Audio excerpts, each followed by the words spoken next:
Nous sommes ravis d'accueillir dans cet espace Hamelin qui a déjà accueilli notre AG au mois de mai. Nous avons effectivement un intitulé pour cette journée 2023 qui est très ambitieux.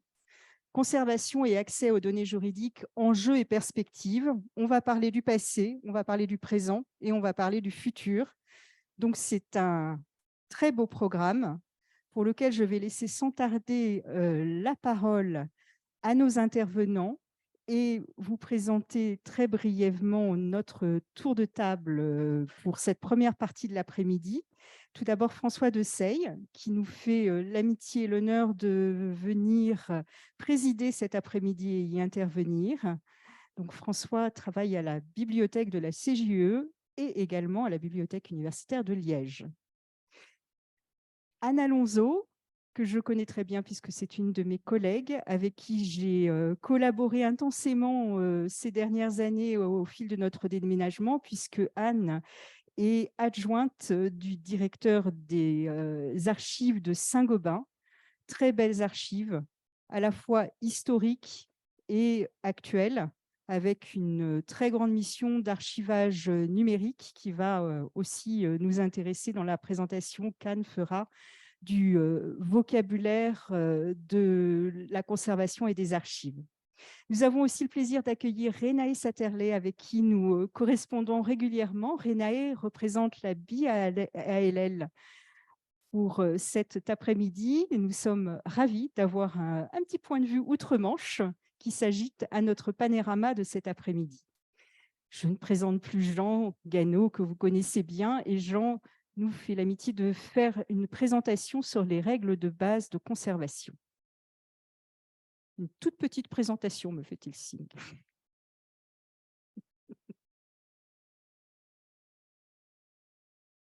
Je laisse sans tarder la parole à François pour ouvrir cet après-midi. Merci beaucoup. Merci Michel. Bonjour à tous et merci aux organisateurs de Jury Connexion et à tous les participants en ligne ou sur site ici à Paris. Je suis enchanté d'être avec vous.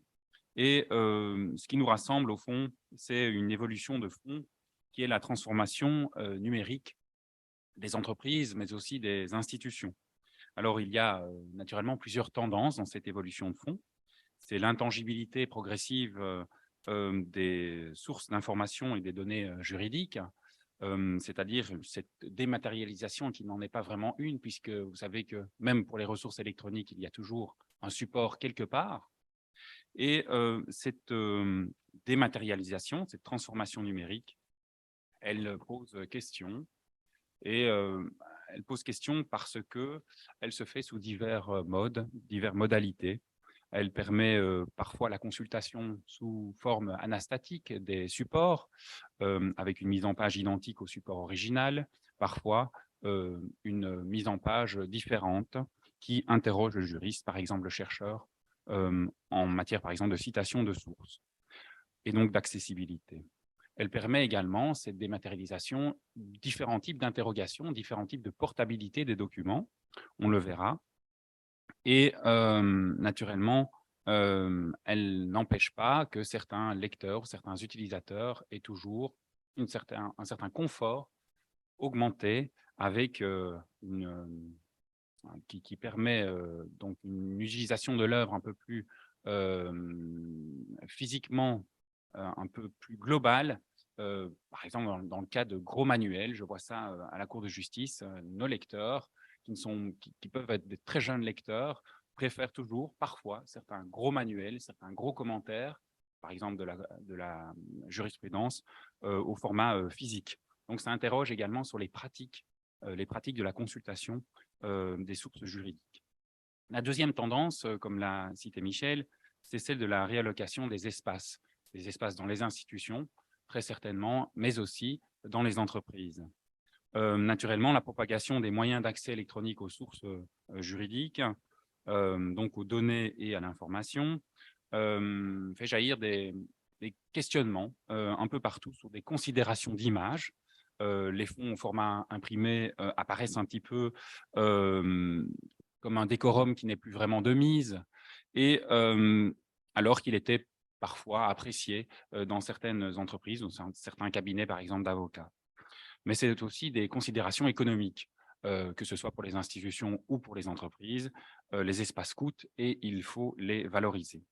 Alors la journée d'aujourd'hui, va être un petit peu, selon la méthode, QQO-QCP, si quelqu'un d'entre vous, la connaît, qui est cette méthode quoi, qui, où, comment, quand, pourquoi. Et donc, la première partie, elle va faire le point sur des questions, des notions cardinales, des notions, des considérations plutôt transversales. Et ensuite, la seconde partie, elle verra l'intervention d'une série d'acteurs, vraiment, producteurs, mais aussi acteurs qui consultent pour leurs services même et leur activité. Alors, le cadre est dressé. La journée, naturellement, s'intitule Enjeux et perspectives. Je pense qu'elle posera plus de questions que peut-être qu'il n'y aura de réponses en définitive. Mais nous avons la chance, en premier lieu, de revenir sur les éléments de vocabulaire, tâche nécessaire, même si elle est un petit peu abrupte. Et je cède directement la parole à Madame Alonso, qui va nous parler de savoir que conserver et comment le conserver, les définitions et concepts techniques qui vont nous être rappelés maintenant. Merci beaucoup.